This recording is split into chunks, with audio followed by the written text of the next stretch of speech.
Kenapa agama diajarkan al-jannatu takhta aqdamil ummahat? Surga itu berada di bawah telapak kaki ibu. Coba itu contohnya. Digendong bersusah payah, dari tadi itu hadir, kepanasan, tidak pulang. Untuk apa? Karena mau dengar dakwah. Dan mau dengar dakwah sayang juga sama anak. Makanya adik-adik sekalian, ketika Anda durhaka sama ibumu, maka jangankan kau masuk surga, baunya surga diharamkan bagimu. Dengar ini cewek-cewek, sopan sama cowoknya, kurang ngajar sama mamaknya. Kalau mamaknya yang kasih tahu, apa sih mama tahu, itu kan dulu. Sekalinya cowoknya aja, iya deh bang, terserah abang aja deh, saya ikut, mana yang baik. Dongo. Tahu dongo? Beleng-beleng. Tahu beleng-beleng? Itulah makanya. Adik-adik sekalian, kalian mau sukses, muliakan orang tuamu. Tidak perlulah kau kursus kiri kanan. Muliakan orang tuamu, Allah yang angkat derajatmu. Itu janji Allah. Biar kau sekolah tinggi-tinggi, tapi kau tidak hargai bapakmu, kau hina orang tuamu, bisa jadi kau dapat kerja, tapi kerjaan yang kau dapat makin jauhkan kau dari agama. Bisa jadi perusahaanmu lancar, tapi perusahaanmu justru menyeret kau masuk gampang neraka. Ada orang tidak cerdas, tidak terlalu berkualitas dirinya, tapi dia muliakan orang tuanya, Allah angkat derajatnya. Maka adik-adik, muliakan orang tua, enak hidupmu. Itu tadi model anak sekolah. Kalau kita model yang sudah punya istri, bagaimana modelnya Ustadz durhakanya? Takut sama istrinya. Dapat rezeki, suaminya bilang, bu, sudah lama kasihan ini nomor antrinya bapak, mau haji tidak dapat. Ini ada kasihan duit, bagaimana kalau kita kasih umroh dulu ibu, bapak kita kasih umroh dulu di kampung. Apa langsung dia bilang istrinya, apa? Bapakmu terus. Apa? Mamamu terus. Langsung dia bilang suaminya, sudah Mipalek, terserah kau. Ada begitu di sini? Ada. Beleng-beleng. Apa kamu takut sama istrimu? Nawamu semua dia kau ambil semua. Jangan takut sama istri, Pak. Bapak tidak bakal bahagia dalam hidupmu kalau kau lebih takut sama istrimu untuk membahagiakan orang tuamu. Nah. Makanya hidupmu susah dalam rumah tangga. Kenapa? Istrimu kurang ngajar sama ibumu. Maka bilang sama istrimu, jangan coba-coba sakiti perasaan ibu saya. Kalau kau lukai perasaan ibu saya bawa kau ke pengadilan agama, saya ceraikan kau baik-baik. Lalu saya bilang sama mamanya, istriku di rumah, boleh kau marah-marah sama saya, boleh kau tutup pintu, yang penting tidak kau kunci. Boleh kau lempar kepalaku, yang penting tidak kena. Satu yang tidak boleh, jangan kau pernah hina orang tuaku. Begitu kau hina orang tuaku, wabillahi taufiq wal hidayah, keluar. Begitu deh. Ada di sini takut sama istri? Jangan, Pak. Itu yang membuat ibu juga kalau mau bahagia rumah tanggamu, muliakan mertuamu. Datang mertuamu dari kampung, dari Sulawesi Selatan, hormati. Jangan baru duduk mertua dia bilang, kapan ki pulang mak? Bawa ini, kasihan itu orang tua kalau dari kampung naik dari Parepare turun di pelabuhan barang, bawa ayam 3 ekor, lepas di terminal 1, nah kejar lagi tuh, bawa pisang, bawa beras, bawa semua dia bawa, kasihan. Padahal anaknya sudah ada kerjanya di papan, dia bawakan itu. Begitu cintanya orang tua kepada anak. Jadi wajar kalau ibu bapak kurang ajar, tidak akan mendapat berkah dalam hidup. Muliakan orang tua ya. Kalau ada yang tanya-tanya, kenapa hidupku susah selama ini? Tidak usah tanya jalan lain. Durhaka sama orang tua. Orang tuaku sudah meninggal Ustaz. Cara berbuat baiknya. 1, doakan. Allahumma gfirli wali walidayya warhamhuma kama rabbayani. Saya heran lihat-lihat kita. Kalau tangannya ulama kita cium bagus. Bagus. Tapi pernahkah Bapak perlakukan tangannya ibu seperti itu?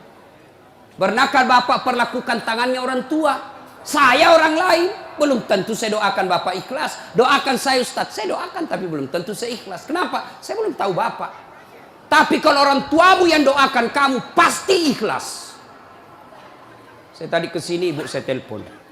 Mak, telo doa mau kak mak? Woi, walio doa aku nak. Saya tidak doakan diriku. Kau selalu kudoakan karena kau selalu jalan. Itu ibu. Kalau suami bu, jangan sampai ibu juga berdosa kepada orang tua gara-gara suami. Jangan sampai bapak-bapak berdosa hanya karena istri. Jangan sampai kalian yang masih kecil durhaka sama orang tuamu, maka hidupmu bakal susah. Muliakan orang tua. Doakan. Allahumma gfirli wali walidayya warhamhuma kama rabbayani shaghira. Sudah itu doa lagi. Ya Allah, ampuni dosanya orang tuaku kalau sudah meninggal. Terima amalnya, lipat gandakan kebaikannya, lapangkan alam kuburnya. Sudah itu saja. Ada rezeki, sedekah. Ada rezeki, sedekahkan. Saya mau terang kuburnya orang tuaku. Perbaiki sound sistemnya masjid. Terang itu kuburnya. Saya mau terang kuburnya orang tuaku. Kirim pembeli lampu. Kasih tahu panitia masjid. Mulai bulan depan saya yang bayar itu masjid lampunya. Jangan ambil uang celengan. Terang itu kuburnya orang tua. Dan demi Allah, tidak ada orang bangkrut gara-gara rajin sedekah. Ada yang bangkrut gara-gara sedekah? Mana buktinya? Makin sedekah makin kaya. Rahmat Mas'ud. Coba lihat. Orang datang itu, bos, membayar ke bos. Bos, baju sekolah bos. Bos, istriku melahirkan. Bos, terbakar anuku. Bantu. Tapi mana ada yang bangkrut kalau rajin sedekah? Tidak ada pak. Kenapa bapak ibu miskin? Karena selalu minta-minta. Berhenti minta-minta, Allah kasih kau kaya. Sedekah. Saya tidak bisa sedekah dengan duit, sedekah kau dengan tenagamu. Saya tidak bisa sedekah banyak-banyak, sedekah dengan apa? Lihat itu masjid. Oh, sudah kotor anunya. Apa namanya itu? Kudungnya. Putih bukan, coklat bukan, hitam bukan, kak diam nih. Sudah, bawa masjid satu kudung. Itu sedekah. Oh, masjid antara masjid dengan toilet jauh. Sedekah dengan sandal swallow. Nah, curi orang, tidak ada urusan. Itu sedekah. Kita lihat karpet, sudah jelek, sedekah dengan karpet. Insyaallah banyak pahala. Hari Jumat kita kirim air botol gelas ke sana. Air gelas ke sana, orang minum itu sedekah. Saya cuma bisa nasi bungkus 10 saya sumbang hari Jumat, itu sedekah. Allah tidak lihat banyaknya, yang penting ikhlas banyak daripada sedikit tidak ikhlas. Sedekah. Serius. Sudah sedikit tidak ikhlas lagi. Mending banyak ikhlas. Iya toh? Panasnya di. Nggak bisa konsentrasi sejenak. Lewat-lewat ketawa itu kak bos. Nah ibu bapak. Salah satu sunnah yang dianjurkan Nabi sholat jamaah. Nabi kumpul-kumpul sama sahabat. Ya, enggak apa-apa. Enggak usah kasih, enggak apa-apa, Pak. Sedikit lagi, 5 menit lagi. Menunggu orang masjid takwa. Ya. Nabi, saudara-saudara sekalian, kalian yang tetangga dengan masjid wajib datang berjamaah. Bertanya sahabat, mana tetangga masjid ya Rasul? Kanan masjid 40 rumah. Depan masjid 40 rumah. Belakang masjid 40 rumah. Belakang masjid 40 rumah. Itu tetangga masjid. Bubar. Tiba-tiba datang tunanetra. Tahu tunanetra? Tidak melihat. Ya Rasulullah bagaimana saya? Oh kau lain karena kau tidak melihat. Pulang ini. Boleh kau sholat di rumahmu karena kau tidak melihat. Pulang. Belum jauh dipanggil kembali Nabi. Ya fulan, tan. Sini kau dulu. Kenapa? Kau dengar azan di masjid. Saya dengar ya Rasul. Kalau begitu kau wajib datang berjamaah di masjid. Zaman Nabi, tunanetra wajib berjamaah karena dia dengar azan di masjid. Kalau ini hadis diterapkan Pak, penuh ini masjid jamaah. Kenapa? Kalau azan di menara sampai di ujung-ujung rumah dia dengar. Dan alhamdulillah masjid selalu ramai jamaahnya Pak. Terutama kalau subuh. Penuh sampai di luar. Tidak ada di dalam. Yang di dalam orang tua sudah pensiun. Kentara itu kalau subuh orang tua Pak. Bau minyak gosok baru kita masuk pintu. Minyak angin, minyak gosok, cap tawon. Tidak ada Bulgari. Orang tua semua di dalam masjid.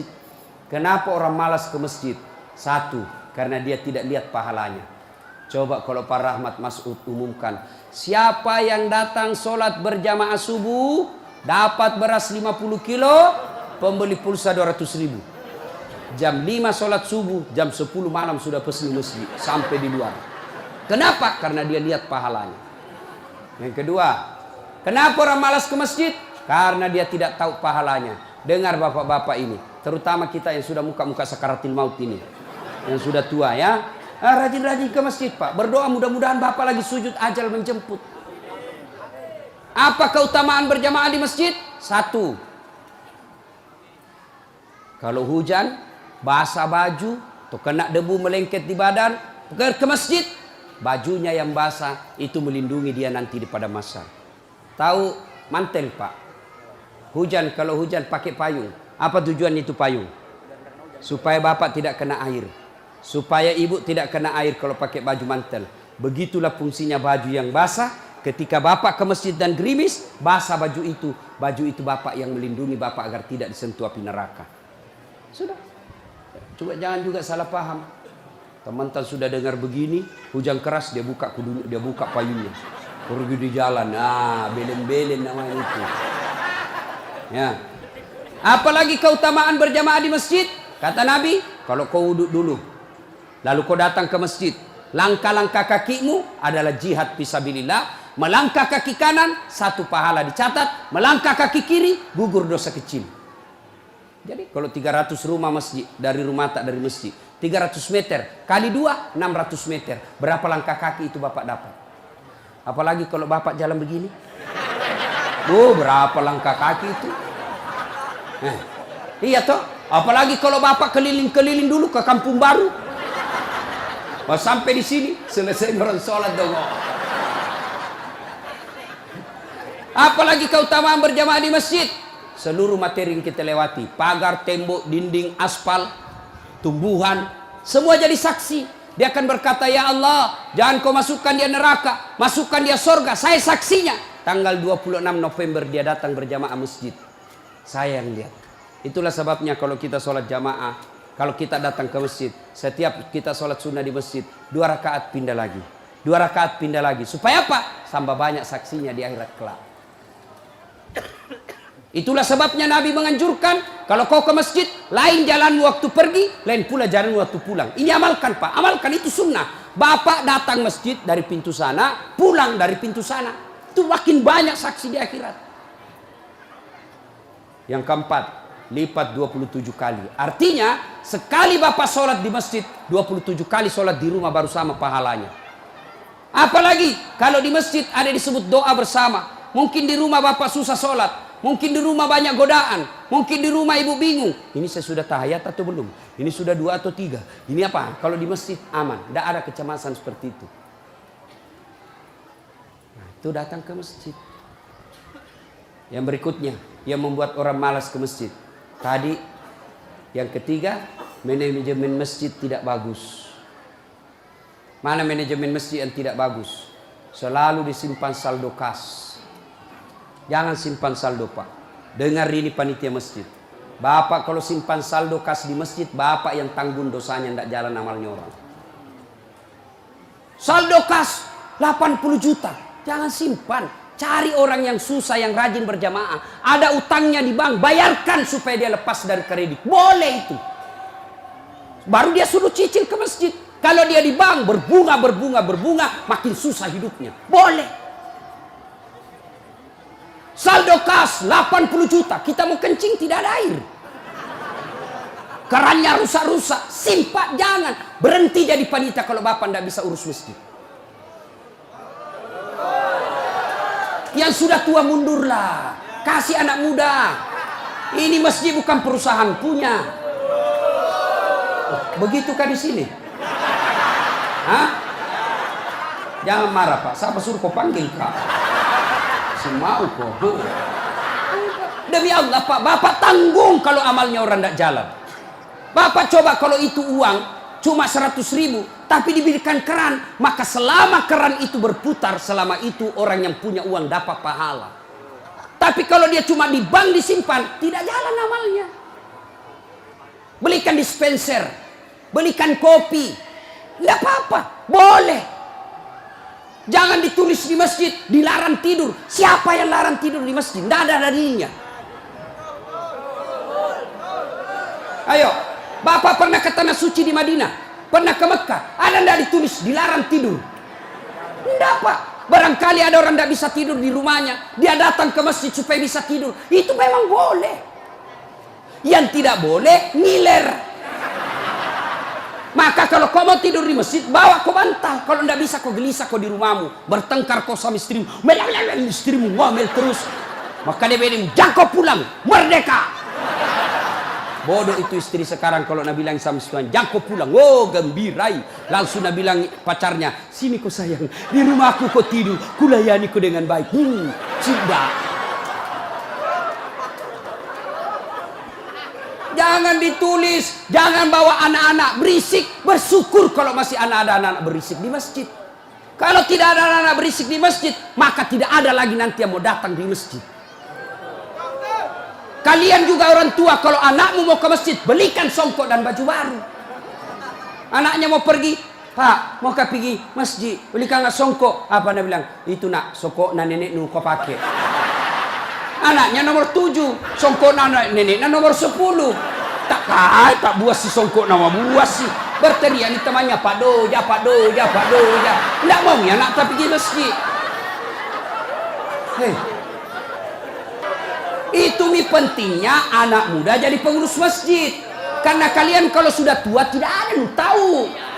Kau juga anak muda, muliakan orang tua. Tempatkan di mana itu orang tua? Tempatkan sebagai penasehat masjid. Jangan masjid dikira dia punya. Ini lembaga, umat yang punya. Kasih karpet yang bagus. Ada saldo kas, jangan simpan Pak, Bapak berdosa. Tidak jalan amalnya orang. Apalagi membuat orang malas ke masjid. Apa? Kadang-kala apa? Sound sistemnya jelek. Begitu kita takbir, Allahu Akbar, langsung story.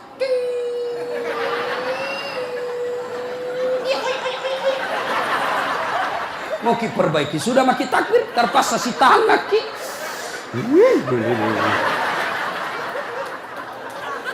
Apalagi membuat orang malas ke masjid. Apa? Kadang-kala muadzin. Jengkel orang dengar muadzin. Orang tua, sudah tua, tidak mau tom mengalah, mundur na wasangiko. Ayah.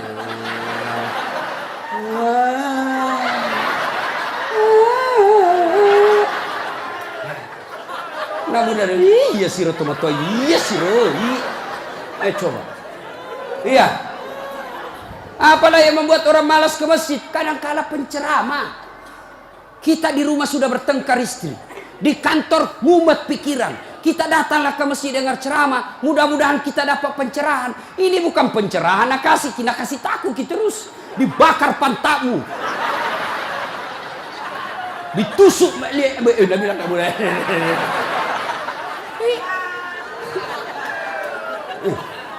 Iya. Apalagi yang kasih malas orang ke masjid. Kadang-kala apa? Imam. Ada juga imam suka sekali baca panjang. Tidak tahu juga apa nak baca. Nagarek memi. Dalin. Al-Fatihah paling nak baca.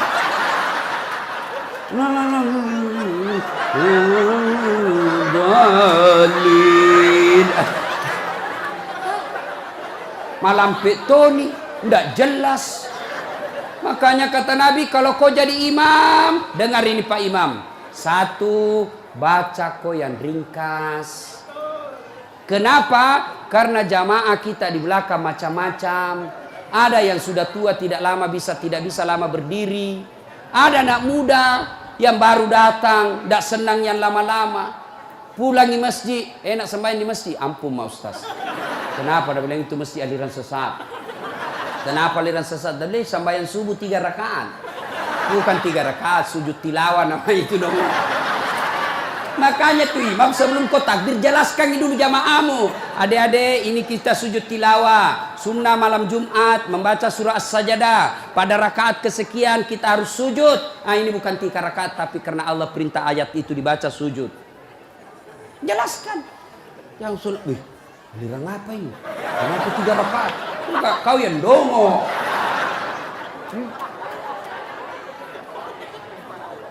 Tidak bisa orang lama-lama di belakang, Pak.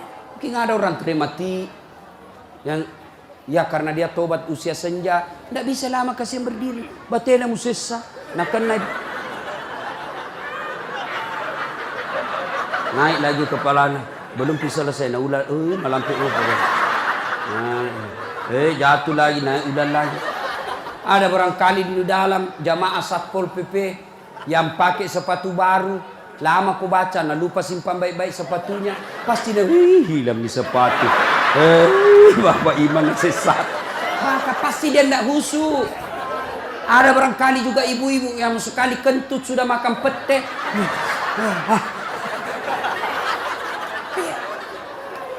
Ya, yang kedua kata Nabi, kalau kau jadi imam, baca yang umumnya orang hafal. Tujuannya apa, Ustaz? 1, supaya jamaah ikut kalau dia hafal. Coba kalau kita imam baca Al-Fatihah, kita ikut juga toh. Kenapa? Karena kita hafal. Tapi coba imam membaca surah Al-Baqarah ayat 10 sampai 120. Nah, imam sibuk dengan bacanya, kita sibuk dengan hayalan tak. Mau ikut, tidak dihafal. Mau ruku, belum ruku, terpaksa dibaca semua pengumuman masjid. Keadaan keuangan masjid, saldo kas pengeluaran, sumbangan dari haji, dibaca semua. Belum selesai ini, sudah dibaca satu palampang ini, satu ini dibaca lagi Persatuan Guru Republik Indonesia. Belum selesai imam, dibaca lagi bajunya tim sukses. Rahmat Masud, calon wali kota Balikpapan. Semua Pak dibaca. Siapa salah? Imam.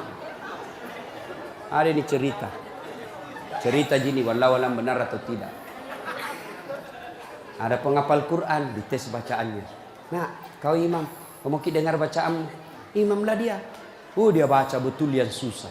Hanya dia yang tahu. Tiba-tiba jatuh cicak di kepalanya. Tas silang itu, stres. Orang stres hilang bacaannya. Apa sambungannya ini ayat? Mau ruku, tidak tahu.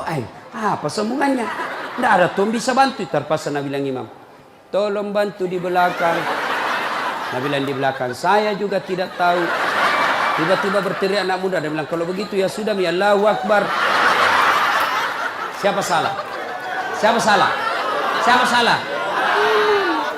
Ini waktuku kuliah ini, kisah nyata. Waktu saya KKN. Belum Pak jadi ustaz waktu itu. Ada temanku, baru kenal ceritanya ini. Pikir sholat di posko. Dia pakai gamis. Baju baju ustaz sih. Bilang, alumni pesantren ini. Imam, dialah imam. Al-Fatihah lancar. Begitu dia baca Al-Kafirun, aku bilang macam apa? Macam apa ini? Wala antum abiduna ma a'bud, wala ana abidum ma abattum, wala antum abiduna ma a'bud, wala ana abidum ma, wala antum abid, wala ana. Jengkel temanku yang anak fakultas sastra. Langsung teriak, Nabi bilang, "Oi, kenapa itu tak putar-putar tidak mau sampai?" Nabi bilang, ini imam, ilmi juga kupikir. Kacau sholat. Siapa salah? Siapa salah? Imam. Ini waktuku SD di kampung, sembahyang asar. Sujud Pak Imam lama sekali. Apa ini imam lama sekali sujud? Tiba-tiba ada temanku nangkat kepalanya, sembahyang asar tuh. Dan tidak ada imam. Ternyata imam keluar dari pintu samping. Kacau sholat bubar, tidak ada imam. Selesai sholat ditanya, Pak Imam, kenapa kau tinggalkan saf? Nabi bilang, kentut kanan. Pak Imam, lain kali kalau Bapak Imam kentut, kasih bangun dulu supaya dilihat kau pergi. Nabi bilang, ku sengaja nak, karena malu kau lihat. Kacau sholat, siapa salah? Siapa salah? Imam. Makanya agama mengajarkan dalam fikih sholat jamaah, hati-hati milih imam. Makmum siapa saja boleh jadi makmum. Mulai orang gila sampai orang sadar boleh jadi makmum. Mulai orang dewasa sampai belum balik boleh jadi makmum. Mulai orang cerdas sampai orang blow on boleh jadi makmum. Imam tidak boleh. Hati-hati. Kenapa? Salah imam kacau sapi. Maka hati-hati. Kalau salah imam bubar jamaahmu. Perlu ini perlu.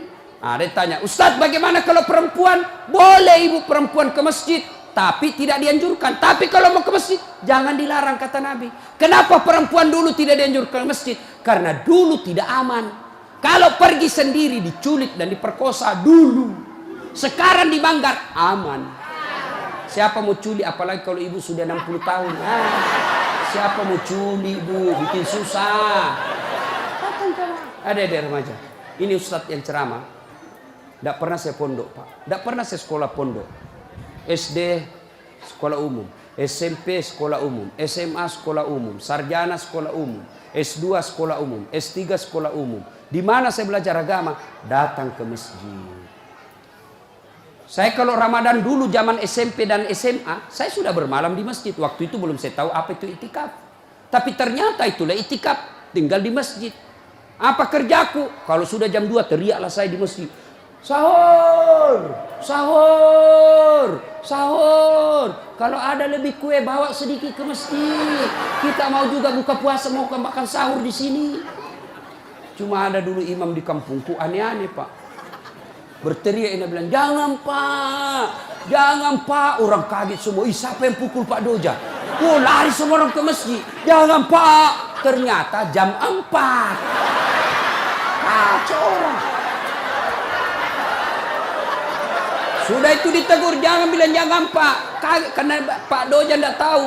Nah bilang lagi, sahur, sahur. Sudah jam 3 lewat 60 menit. Cocok tahu jangan pak. Ayo, ibu bapak, saudara-saudara sekalian. Kita juga jamaah, ada aturannya. Sudah ya? Nah, karena sudah waktu, dari tadi saya tunggu, alhamdulillah. Kalau masih mau dengar ceramah, kita pergi rame-rame ke Masjid Taqwa. Kan tidak dibayar gitu. Nah, kita sama-sama lah ke sana. Ini saja tausiah kita, mudah-mudahan ada manfaat.